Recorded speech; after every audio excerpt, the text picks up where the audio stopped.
E nós vamos abrir nossas Bíblias no Evangelho de Mateus, capítulo de número 6, do verso 12 ao verso de número 15. Vamos juntos, queridos, ler a palavra do Senhor. Verso 12 ao verso 15. E perdoa-nos as nossas dívidas, assim como nós temos perdoado aos nossos devedores. E não nos deixeis cair em tentação, mas livra-nos do mal. Pois teu é o reino, o poder e a glória para sempre. Amém. Porque se perdoardes aos homens as suas ofensas, também vosso Pai Celeste vos perdoará. Se, porém, não perdoardes aos homens as suas ofensas, tampouco vosso Pai vos perdoará as vossas ofensas. Amém. Perdão e a sua necessidade e aplicação prática para a nossa vida. Perdoar e ser perdoado.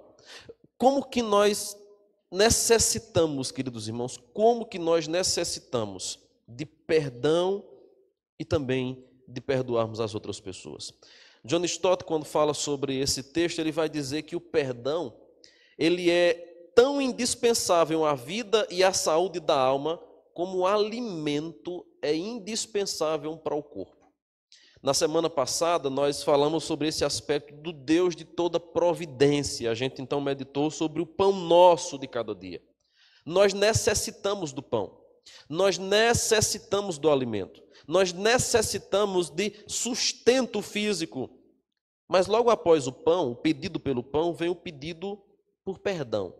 E John Stott vai dizer então, o perdão é tão indispensável à vida e à saúde da alma como o alimento é para o corpo. Nós somos completamente dependentes deste perdão de Deus. E aqui nós vamos perceber que o sentido dessa palavra dívida, ou ofensa, ou débito, é exatamente o que o texto bíblico está nos alertando, nos ensinando. Nós precisamos disso, porque nós temos uma dívida, nós temos um débito, nós ofendemos ao nosso Senhor e Rei. E aqui nós temos pelo menos 3 aspectos implícitos nessa petição. A consciência do pecado, se há uma menção de perdão, então há a consciência do pecado. Romanos 3:23 vai dizer que todos pecaram e carecem da glória de Deus. Então eu me chego diante de Deus pedindo pão porque eu entendo a minha necessidade. Eu chego diante dele pedindo perdão porque eu entendo a minha miserabilidade. Então a consciência do pecado. Segundo, a insatisfação com a prática do pecado. Não é apenas o aspecto de entender que é pecador, mas é o aspecto de entender que você peca constantemente, e por isso precisa constantemente de perdão. Veja que curioso, porque a mesma frase, a continuação da mesma oração, pão nosso de cada dia, dá-se com a continuidade do perdão das dívidas. É como se nós precisássemos de pão e perdão todos os dias. Por um simples motivo, nós pecamos, irmãos, todos os dias. Eu fazia essa pequena matemática com os alunos da classe de catecúmenos sobre a nossa necessidade de perdão. E vamos aí supor que nós cometamos apenas 3 pecadinhos durante o dia.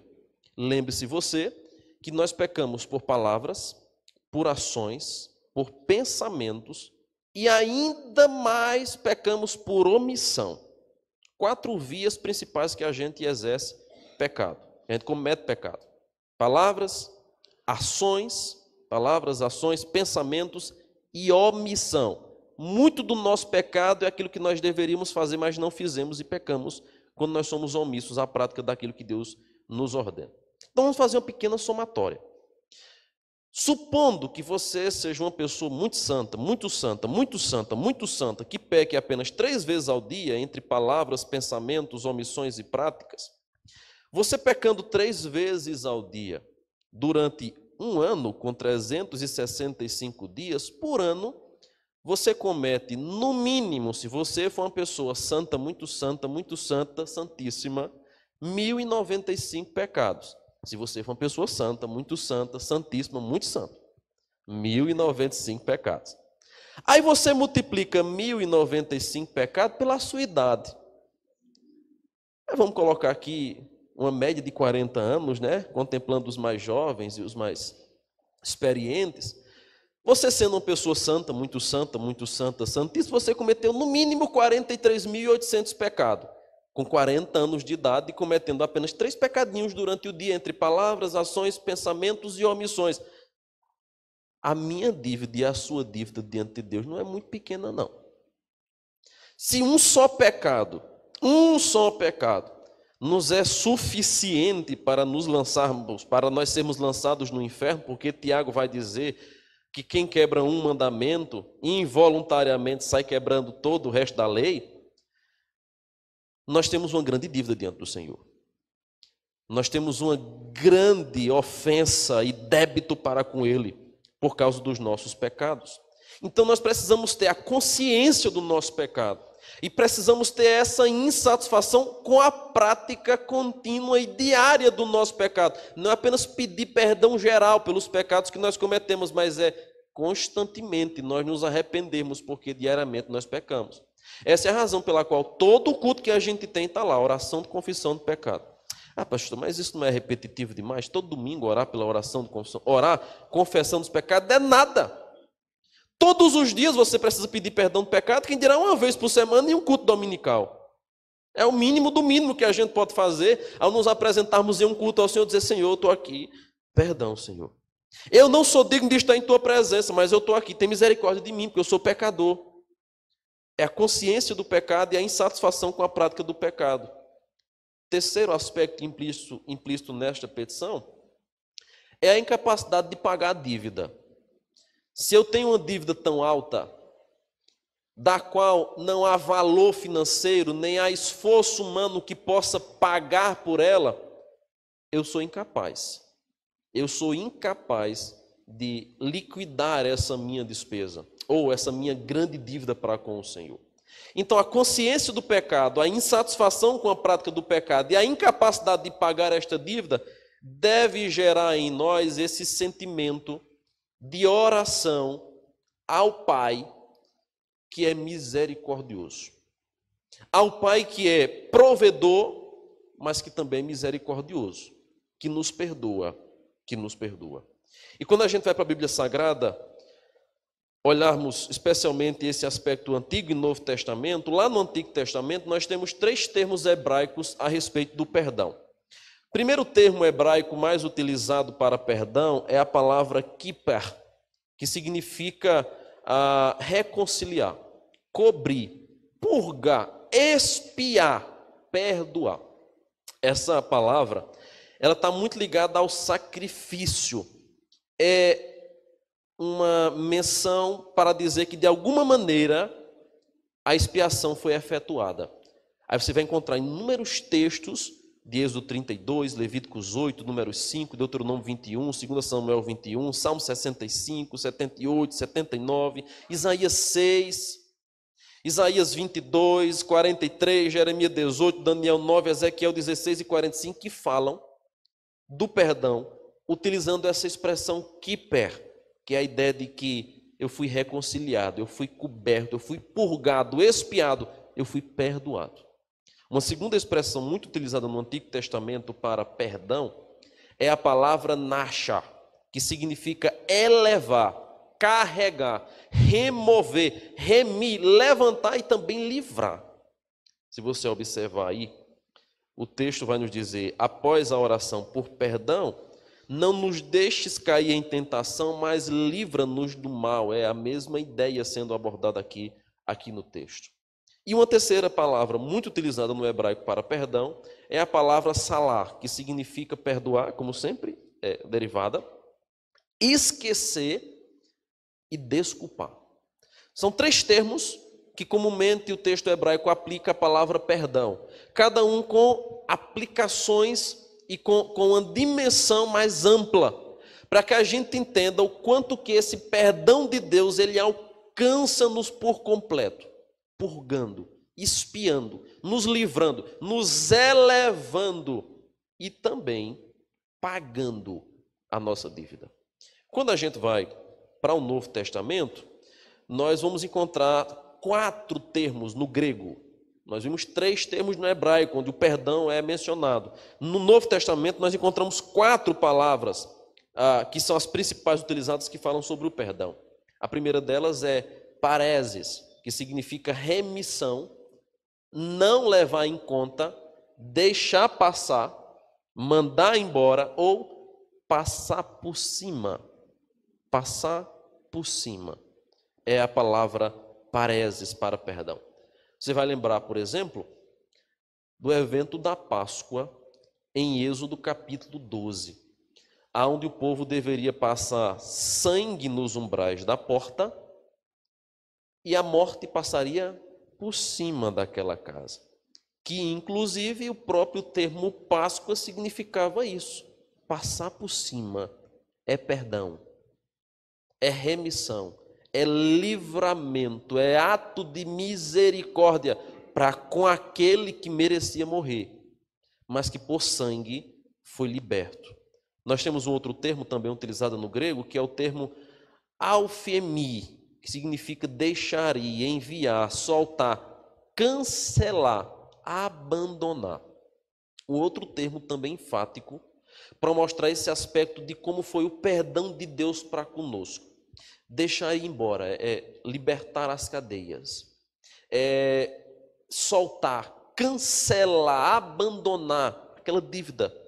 Esquece, risca isso. O terceiro termo utilizado no grego é um verbo, apólio, que significa libertar, livrar, despachar.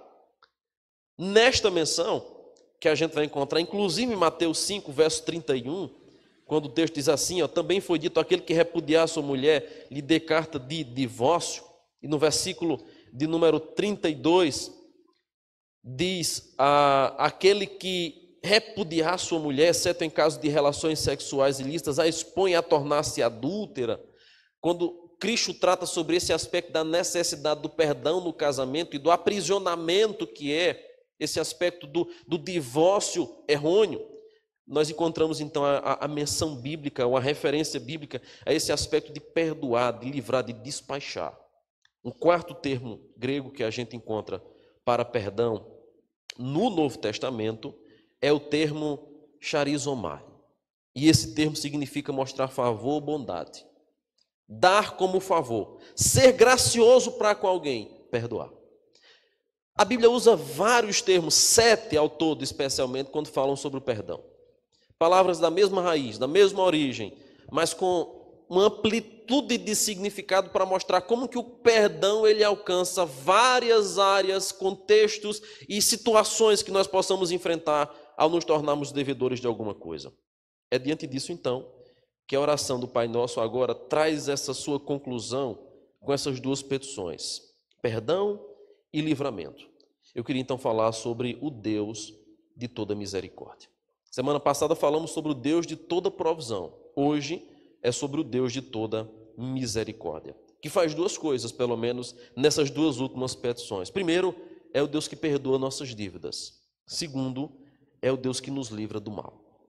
Primeiro, por ser o Deus que perdoa nossas dívidas, nós vamos perceber claramente como é que isso acontece quando a gente olha uma porção de textos bíblicos que falam sobre o perdão de Deus para conosco. Romanos 3, 23, conforme eu já disse, todos pecaram, carecem, necessitam dessa glória de Deus. João 8, 34, nós encontramos a seguinte menção, replicou-lhe Jesus, em verdade vos digo, todo aquele que comete pecado é escravo do pecado.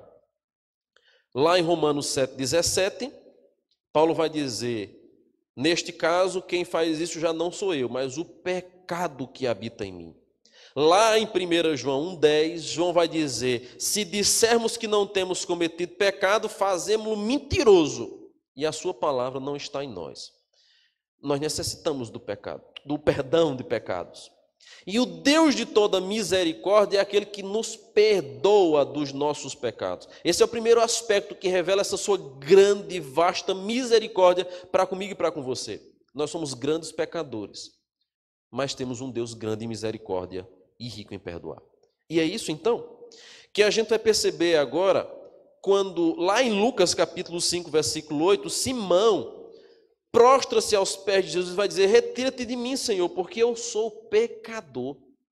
Paulo, em 1 Timóteo 1,15, vai dizer: fiel é a palavra, digna de toda aceitação, que Cristo Jesus veio ao mundo para salvar os pecadores, do qual eu sou o principal. Esse reconhecimento da nossa miséria, do nosso pecado, e ao mesmo tempo da bondade de Deus sendo estendida sobre nós, nos faz orar: perdoa as nossas dívidas. Perdoa as nossas dívidas. Nós somos um grande devedor para com o nosso Deus. Mas é aí então que vem a segunda parte da primeira ou da quinta petição. Perdoa as nossas dívidas. Aí nós temos uma cláusula que estabelece como isso se dará. Assim como nós temos perdoado aos nossos devedores. A Bíblia nos diz, queridos irmãos, que há um pecado que não tem perdão. Blasfêmia contra o Espírito Santo. Mas eu quero dizer a você nessa noite que há um outro pecado que também não tem perdão. O não perdoar. Não sou eu que estou dizendo isso. Vá, por favor, versículo de número 15. Se, porém, não perdoardes aos homens as suas ofensas, tampouco o vosso Pai vos perdoará as vossas ofensas. Aí um dia desse eu conversava com uma irmã de uma congregação aqui de nossa igreja. Poucos conhecem ela. Há uns 3 anos ou mais, eu acho, ela parou de frequentar uma determinada congregação de nossa igreja. E aí me disseram, né, olha, que essa irmã, há um tempo atrás, ela fez parte de nossa igreja, mas parou de frequentar. Aí beleza, fui conversar com ela. Olha, eu soube que a senhora fazia parte da igreja, e faz bem uns 4 anos que a senhora não frequenta mais. O que foi que aconteceu? A senhora era tão ativa, trabalhava aqui tudo. O que aconteceu que a senhora parou de ir? Ele disse: pastor, eu trabalhei aqui um tempo, eu fiz parte dessa igreja, eu gostava muito dos irmãos, mas teve um dia que veio uma irmã para cá e disse uma palavra tão dura comigo. E eu disse: o que foi que ela disse? Ela repetiu aquilo que a irmã disse. Na minha cabeça foi uma coisa tão boba no mundo, mas para ela foi uma coisa tão dura. E desse dia em diante, eu não quis mais saber de vir para a igreja. Eu fiquei profundamente magoada, eu fiquei extremamente triste com aquilo que ela disse e também não quis vir mais para cá. Eu disse: pois muito bem, a senhora está caminhando a passos largos para o inferno. Eita, pastor, mas eu continuo crendo em Deus, mas continuo atolado no pecado, minha irmã. Continua indo para o inferno. Porque se a senhora abandona a presença de Deus, a comunhão com o povo de Deus, porque alguém lhe disse uma palavra dura e a senhora não consegue liberar perdão, esquecer isso, passar por cima, a senhora está dizendo: meu orgulho é mais importante do que o perdão que eu recebi de Deus. A senhora está indo para o inferno. A senhora está indo para o inferno, se a senhora não modificar isso.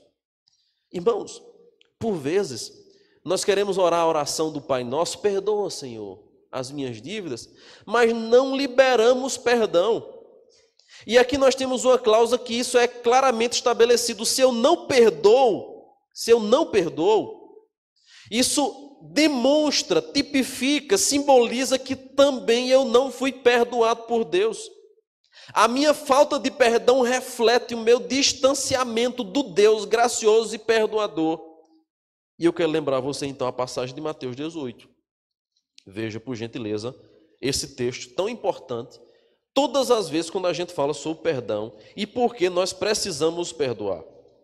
Lá em Mateus capítulo 18, nós vamos encontrar uma parábola chamada a parábola do credor incompassível, do verso 23 ao verso 35. Eu queria que você prestasse atenção nessa parábola, porque ela está inteiramente ligada com a oração do Pai Nosso, especialmente nessa cláusula que diz que assim vosso Pai Celeste também vos fará se não perdoardes aos outros. Por isso, o reino dos céus é semelhante a um rei que resolveu ajustar contas com os seus servos. Primeira coisa que a gente deve lembrar antes de começar aqui todo o resto da história: Deus vai nos pedir contas. Deus vai nos pedir contas. Não vivamos uma vida cristã como se nunca tivéssemos de prestar contas a Deus no juízo final. Ele vai pedir contas. Ele vai cobrar. Ele sabe o que nós fazemos no secreto. Ele sabe o que nós fazemos em público. Ele sabe aquilo que nós poderíamos fazer, mas não fazemos, e haverá um dia que Ele vai nos pedir contas. Aí então o texto prossegue. E passando a fazê-lo, trouxeram-lhe um que lhe devia 10.000 talentos. Não tendo ele, porém, com que pagar, ordenou ao senhor que fosse vendido ele, a mulher, os filhos e tudo quanto possuía, e que a dívida fosse paga. Então o servo, prostrando-se reverentemente, rogou: sê paciente comigo, e tudo te pagarei. E o senhor daquele servo, compadecendo-se, mandou-o embora, e perdoou-lhe a dívida. Saindo, porém, aquele servo, encontrou um dos seus conservos, que lhe devia 100 denários. E agarrando-o, sufocava, dizendo: paga-me o que deves. Então o seu conservo, caindo-lhe aos pés, lhe implorava: sê paciente comigo e te pagarei. Ele, entretanto, não quis. Antes, indo-se, o lançou na prisão, até que saldasse a dívida. Vendo os seus companheiros o que havia se passado, entristeceram-se muito e foram relatar ao seu senhor tudo o que lhe acontecera. Então o seu senhor, chamando-lhe, disse: servo malvado, perdoei-te daquela dívida toda porque me suplicaste. Não devias tu igualmente compadecer-me do teu conservo, como também eu me compadeci de ti? E indignando-se o seu senhor, entregou aos verdugos até que lhe pagasse toda a dívida. Assim também meu Pai Celeste vos fará, se do íntimo não perdoardes cada um a seu irmão. O mesmo Jesus que conta esta parábola vai dizer em Mateus capítulo 6, tampouco vosso Pai vos perdoará as vossas ofensas. Nós fomos perdoados de uma dívida impagável. Qual é a dívida? Qual é o pecado? Qual é o ato falho que meu irmão tem para comigo que eu não posso perdoá-lo? Não há dívida tão alta quanto a nossa para com Deus que não possa haver perdão. Todavia, assim como o problema do divórcio que Jesus relata no capítulo 5 de Mateus, o maior problema é a dureza do nosso coração, o nosso ego. Eu não dou o braço a torcer. Se quiser que me peça perdão. Se quiser que venha até mim. A gente viu essa semana aqui sobre a ira. Como que deve ser o procedimento do pacificador. Quando você é o ofensor, quando você é o ofendido.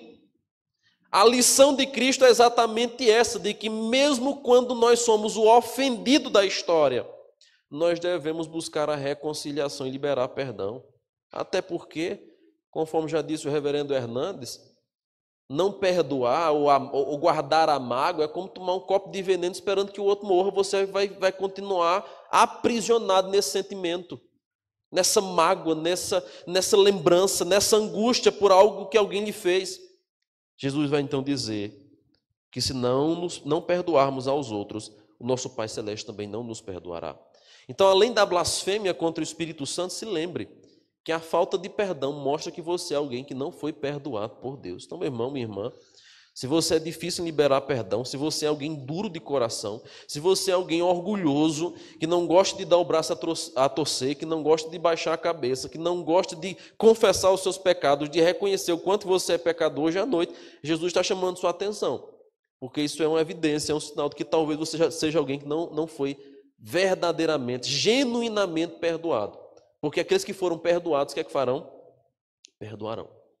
Segundo lugar, o Deus de toda misericórdia, além de nos dar perdão, é também o Deus que nos livra da tentação. É a última petição da oração. E não nos deixes cair em tentação, mas livra-nos do mal. Agora, nessa petição, nós vamos ser lembrados de como que, além do perdão de dívidas, nós precisamos de livramento para com as nossas tentações. Costumeiramente, nós falamos sobre 3 áreas que nós somos fortemente tentados: pelo mundo, pela carne e pelo diabo. O mundo nos tenta. E quando a gente fala sobre mundo, a Bíblia Sagrada vai utilizar várias expressões sobre mundo, dizendo o seguinte, em 1 João 2, 15 a 17. Não ameis o mundo, nem as coisas que há no mundo. Se alguém amar ao mundo, o amor do Pai não está nele. Porque tudo que há no mundo, a concupiscência da carne, a concupiscência dos olhos e a soberba da vida não procede do Pai, mas procede do mundo. Ora, o mundo passa bem como a sua concupiscência. Aquele, porém, que faz a vontade de Deus permanece eternamente. O aspecto eterno aqui que é ressaltado. O mundo é uma grande fonte de tentação. E o chamado de Cristo, nesta oração, é que nós aprendamos a orar para que Deus nos livre da tentação do mundo. Mas também, uma segunda fonte de tentação é a nossa própria carne. E a Bíblia, quando fala sobre a carne, ela vai utilizar 3 termos diferentes. Primeiro, com referência ao corpo humano, a carne humana. Segundo, com referência à carne de comer, carne de ovelha, carne de boi, de qualquer outro animal. Terceiro, a carne no aspecto de velho homem, do pecado que habita em nós. É mais nesse termo que a Bíblia Sagrada se refere. Lá em Tiago 1, do verso 13 ao 14, diz assim: ninguém ao ser tentado diga, sou tentado por Deus, porque Deus não pode ser tentado pelo mal, e Ele mesmo a ninguém tenta. Ao contrário, cada um é tentado pela sua própria cobiça, quando esta o atrai e o seduz. Cada um é tentado pela sua própria cobiça. A tentação não vem de Deus, a tentação vem do diabo. E aqui lembre-se, a tentação antes da queda ela era externa. O homem e a mulher foram tentados no jardim pela serpente. Mas depois da queda, a tentação ela é externa, mas ela também interna. Porque a Bíblia vai dizer que do nosso coração, da fonte pecaminosa que há em nosso coração, brotam desejos pecaminosos, homicídios, adultérios e toda maledicência da fonte poluída do nosso coração. A tentação que outrora foi externa e poderia ser vencida, agora atua externamente e internamente dentro do nosso próprio coração. Aí Tiago vai dizer, quando esta o atrai e o seduz. Nós temos ainda uma outra fonte de tentação, que é o diabo, Satanás, o inimigo de nossa alma. E ele lança todo tipo de setas para de fato nos tentar. Ele fez isso com o próprio Cristo, quando ofereceu a Cristo poder, quando ofereceu a Cristo pão, suprimento, quando ofereceu a Cristo domínio. Veja que ousado foi o diabo. Oferecer ao Rei dos Reis, ao Senhor dos Senhores, domínio. Oferecer ao Deus de toda provisão pão que ele estava necessitando pelo seu jejum de 40 dias. Oferecer ao Senhor riqueza quando o Senhor Jesus é o dono do ouro e da prata, mas na humanidade de Cristo, ele tentou Jesus. Porque Jesus, conforme diz a Bíblia Sagrada, ele é homem de dores. Ele sabe o que é padecer. Ele viveu em pele humana e assim como eu e você, ele enfrentou todas as tentações, sobretudo, não foi em nenhuma delas persuadido, em nenhuma delas ele caiu, porque não pecou. Mas ele sabe o que é sofrer tentações, porque ele foi tentado. O diabo vai até Cristo tentá-lo. O diabo usa a palavra do próprio Cristo para tentá-lo. Meu irmão, não ache que eu e você não seremos tentados por aquele que tentou o próprio Senhor. Se Cristo foi tentado pelo diabo, eu e você seremos tentados continuamente. Eu li aqui essa semana.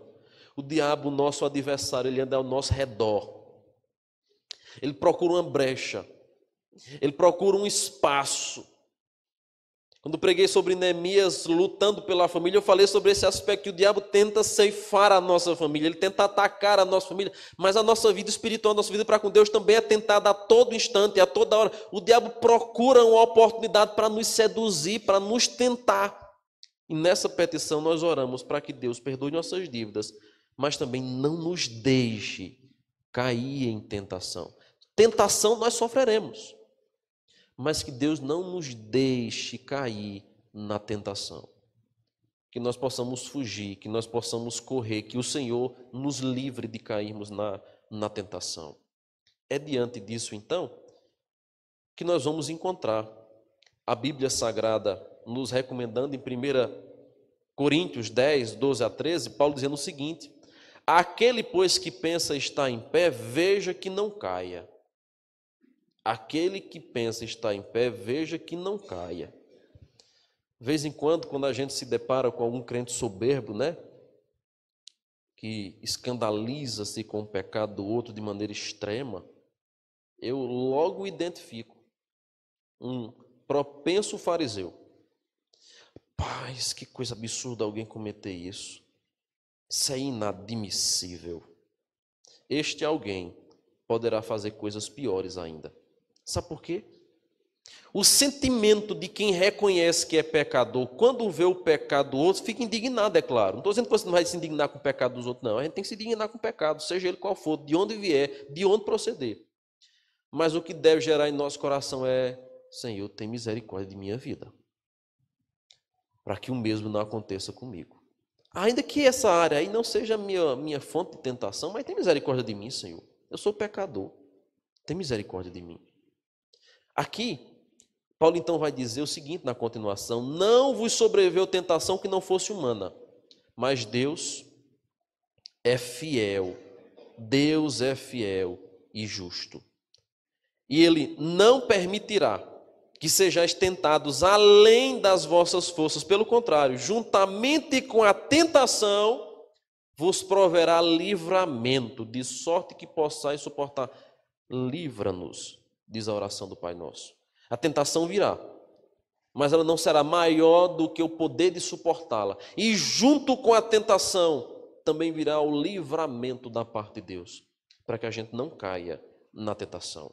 Por isso que a oração então termina dizendo: livra-nos do mal. Pois teu é o reino, o poder e a glória para sempre. Amém. A oração, ela reflete os 10 mandamentos em suas divisões, referentes a Deus, referentes às nossas necessidades, e termina com um aspecto muito glorioso, que é: pois teu é o reino, o poder e a glória para sempre. Amém. Sabe o que isso mostra? Que quando nós oramos e vivemos uma vida baseado neste padrão da oração que Jesus ensina, Deus é glorificado através de nossa vida. Por isso que lá no início é: santificado seja o teu nome, venha o teu reino, faça-se a tua vontade, o pão nosso de cada dia dá-nos hoje, perdoa nossas dívidas, não nos deixe cair em tentação, mas livra-nos do mal, porque tudo isso, quando vivenciado por nós, vai resultar na glória de Deus.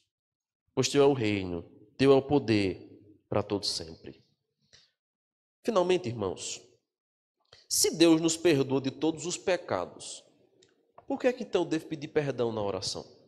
Se eu já sou perdoado, se eu já recebi misericórdia da parte de Deus, se eu tenho certeza de salvação, se o seu sangue remidor já cobriu, já limpou e lavou os meus pecados, por que é que eu devo pedir perdão? Por 2 motivos. Primeiro, porque o perdão tem 2 aspectos. Primeiro, o perdão é a remoção da condenação. Lá em Romanos, Paulo vai dizer: nenhuma condenação há para aqueles que estão em Cristo Jesus. O perdão, ele é a remoção da condenação eterna. Mas segundo, o perdão é a renovação da comunhão. Quando nós pedimos perdão, reconhecendo os nossos pecados diários e contínuos, nós estamos renovando a comunhão com Deus, que é a fonte de toda misericórdia, é o Deus de toda misericórdia, tema do nosso sermão. Renovando a nossa comunhão com o próximo, que invariavelmente é quem nós atingimos e somos atingidos entre pecados. E também a paz consigo mesmo. A pessoa que não libera perdão, a pessoa que não perdoa, é uma pessoa que invariavelmente vive encolerizada, amargurada, mal-humorada, é alguém de mal com a vida. Uma pessoa que não tem paz com as demais pessoas é alguém que não consegue viver bem. É alguém que sofre. É alguém que sofre.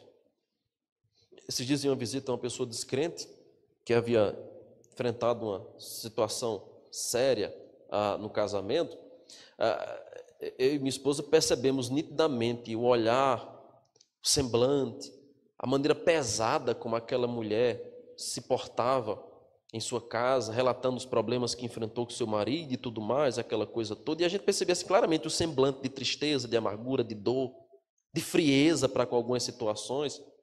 Mas quando ela falou dos filhos pets dela, o olho dela encheu assim, brilhou. E ela concluiu dizendo o seguinte: eu me dou melhor com os animais que com gente. Eu disse: misericórdia, está repreendido um negócio desse. Isso mostra o reflexo de como que a falta de perdão, de como que essa necessidade de entender que é pecador, de pedir perdão a Deus, de perdoar ao próximo pelas ofensas, traz ao indivíduo uma vida amargurada, uma vida sem alegria, uma vida sem propósito, uma vida reclusa.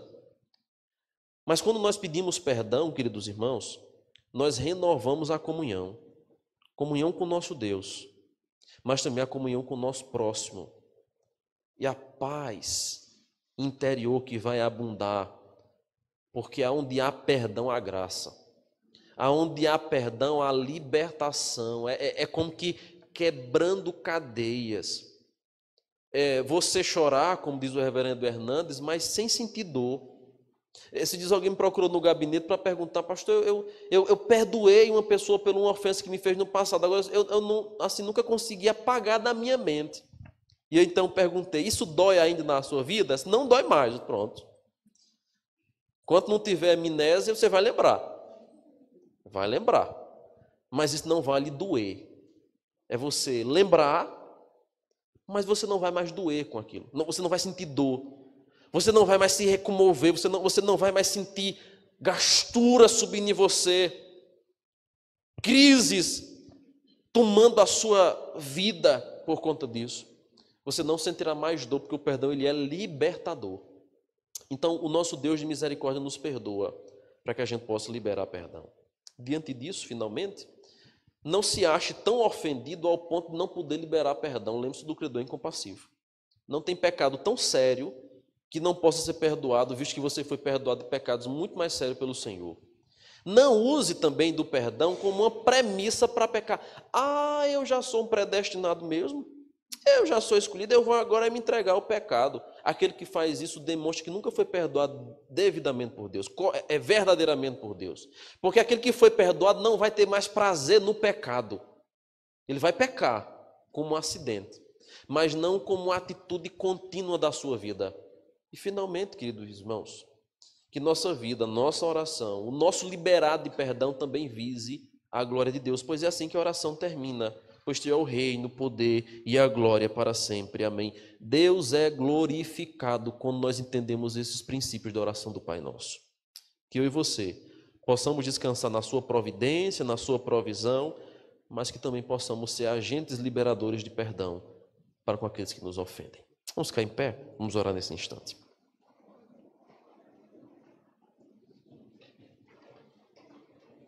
Muito obrigado, Senhor, pela Tua palavra, pela Tua instrução, recomendação e ordenança. Que não venhamos ser conduzidos pelo nosso ego inflamado, pelo coração amargurado.